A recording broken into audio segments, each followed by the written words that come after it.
The USA is the preeminent force in men's Olympic basketball. It has won the gold medal on 14 occasions and frequently assembles some of the sport's biggest stars on the international stage. So when a new upstart on the block, fresh off a captivating performance at the FIBA World Cup in 2023, pushed LeBron James and company all the way to the final buzzer in an Olympic warm-up game, the basketball world took notice. South Sudan, the world's newest country, captured the hearts of spectators at the World Cup en route to a 17th-place finish out of 32 teams.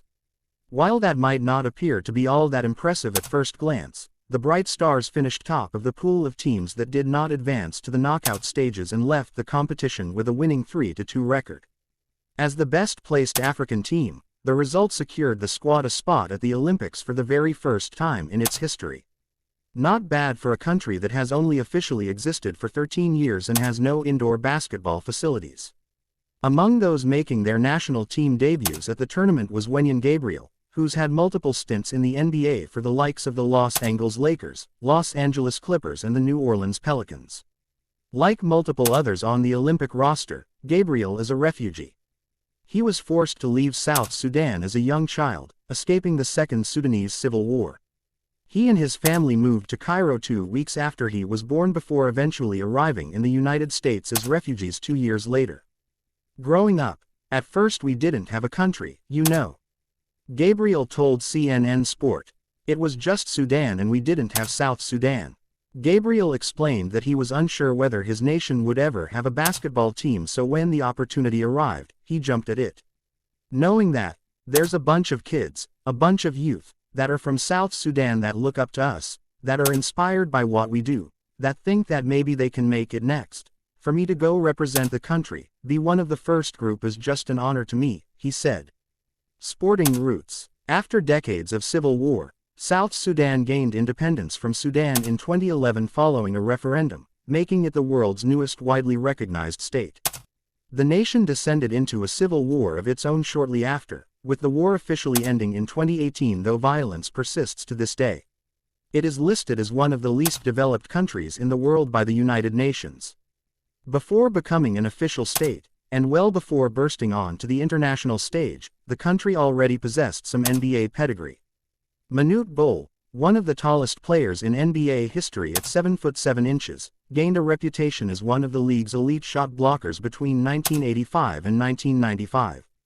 Luol Deng is a two-time All-Star who was born in what is now South Sudan, arriving in London, via Egypt, as a refugee, before moving to the US for his professional career. He now serves as the president of South Sudan's Basketball Federation. Bol's son Bol Bol, JT Thor and Duop Reith are examples of players currently in the league with South Sudanese heritage, though the country has never truly been recognized as a force in international basketball. The sport is yet to truly take off in the country, which some players, such as Gabriel, have put down to insufficient resources. A lot of people play soccer who are maybe 6'8" because of the availability where you can just go kick a soccer ball around and there's not a court for X amount of miles, said the 27-year-old. When I went back to South Sudan, to my village, I saw people that were 7 feet tall herding cows. The relatively small amount of people getting into basketball in the country does not mean that there is no interest in the sport. When we came back from the World Cup, we went back home, we had a parade, and we got to see people dancing in the rain, just a bunch of white teeth, big smiles, like everyone is happy, Gabriel said. Just the joy it brings to our country, it can't be understated.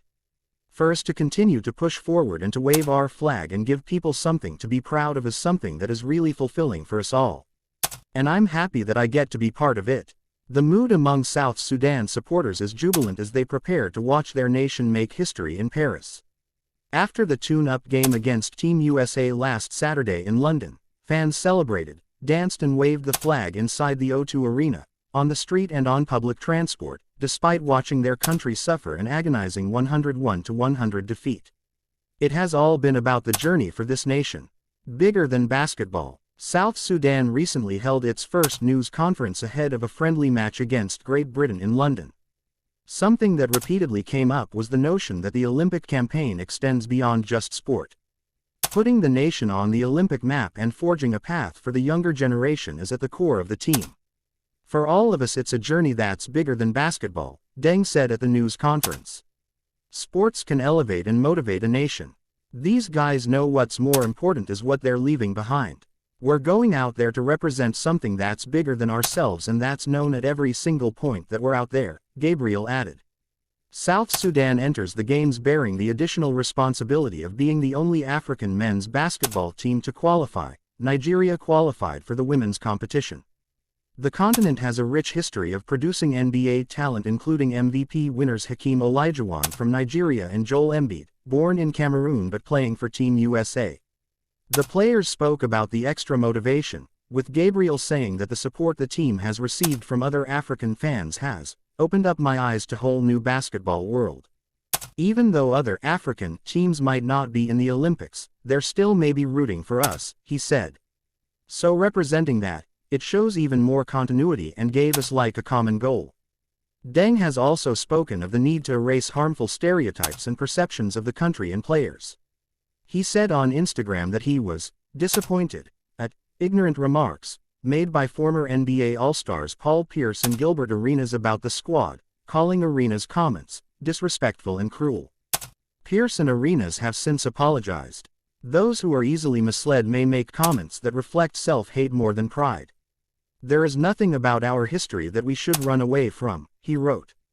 History makers. It is worth remembering that South Sudan has only been in existence for little more than a decade, while the basketball team did not play its first competitive fixture until 2017. Taking Team USA to the limit is a testament to how far the group has come.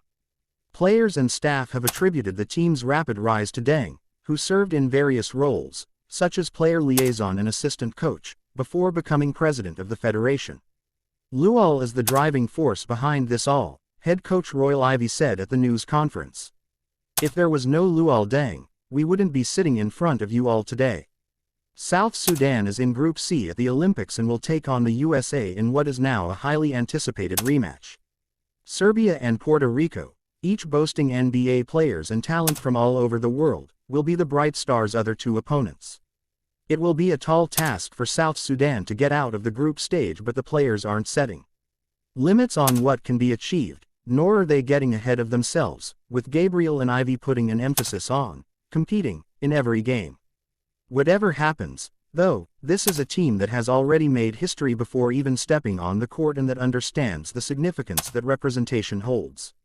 For players like Gabriel, this is a dream that many thought would never come to fruition. As he puts it, to be able to compete with my country across my chest is the best thing I could have asked for.